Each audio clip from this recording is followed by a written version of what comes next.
welcome to Rob Watches, where I take a look at the latest animated movies and TV shows.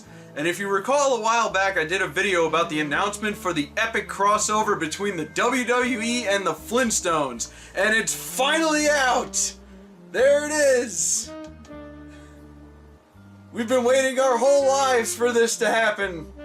So the first thing I gotta talk about is the runtime of this. This was under an hour. And the Scooby-Doo movie was about an hour and a half long. So that was already disappointing.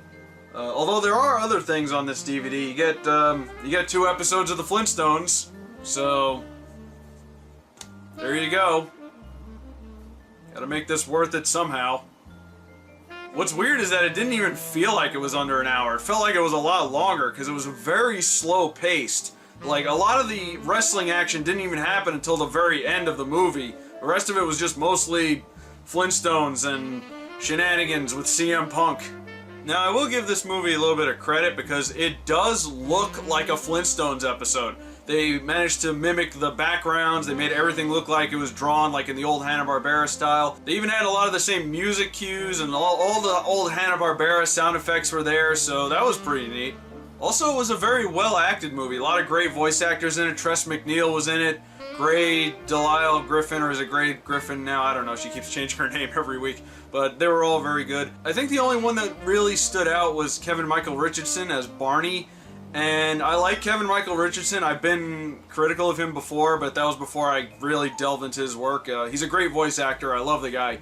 But I think his Barney was a little bit off because he sounded very, high, like a little too high. He's like, "Hey, Fred, we're gonna go do a thing," or something. I can't do that version of Barney. I think I'm just used to Barney sounding a little bit lower. Like, I remember in the old show, he had a couple of different voices, but I think the one most people remember most is the one that sounds a little bit like, "Hey, Fred, you ready to go bowling?" Or, you know, something like that. But overall, I thought the voice acting was good. Even the wrestlers did a pretty good job. And speaking of the wrestlers, let's talk about them. So there were a couple of wrestlers that were shown in the trailer but not really announced for this. There was Mark Henry, who was renamed Marble Henry. And then there was Rey Mysterio, or Rey Mysteriople. Boy, they were really stretching with that one.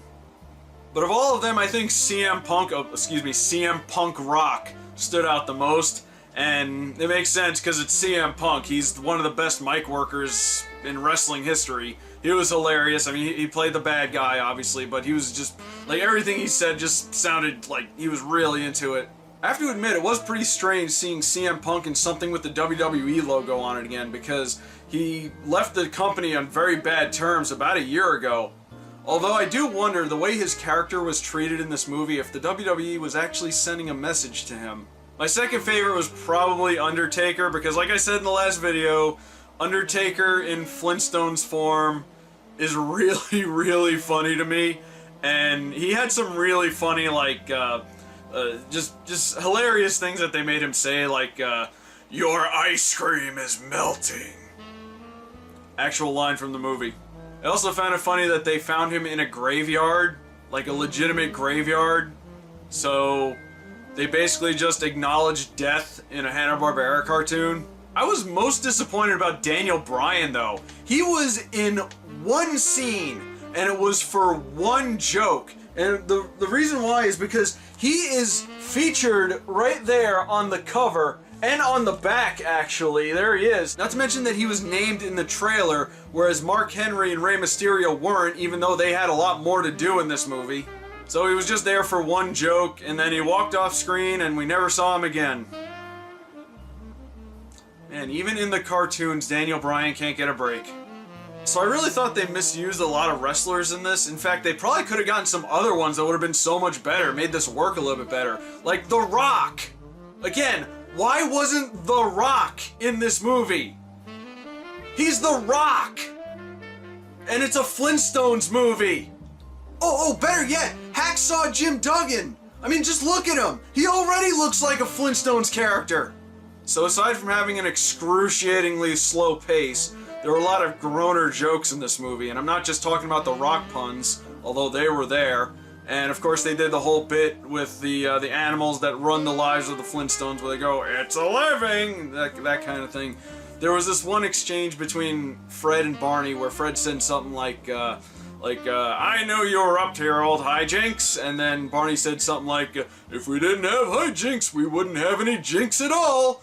And I'm like, what was that? That wasn't even a joke. That's not even remotely funny. There was also a scene where Rey Mysterio was texting on a shell phone. Get it? Shell phone, because it's a shell, not cell phone, because the Flintstones. And then they had Undertaker looking at something on a tablet, which was just called a tablet because it was like a rock tablet. You see, it's rock humor. You know, I'm beginning to think the Flintstones weren't that great to begin with. So basically all this movie led up to was Fred Flintstone being the founder of the WWE, like way back in Stone Age times, and then Mr. McMagma showed up and took over for him, who I guess they implied was an ancestor of Vince McMahon. I guess because his business of the raw seafood bar wasn't working so well. Get it? Raw seafood? Like Monday Night Raw?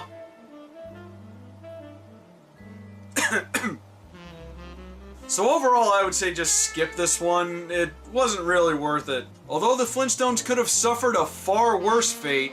Nice try, old man McFarlane. You keep your grubby hands away from the Flintstones.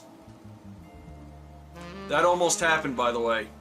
If you absolutely need a wrestling cartoon, then check out WrestleMania Mysteries. The Scooby-Doo one. This was so much better, and they used the wrestlers perfectly in this. I guess the Flintstones just doesn't really work with the WWE. I mean, maybe they could have just picked something else from the Hanna-Barbera archives to cross over with.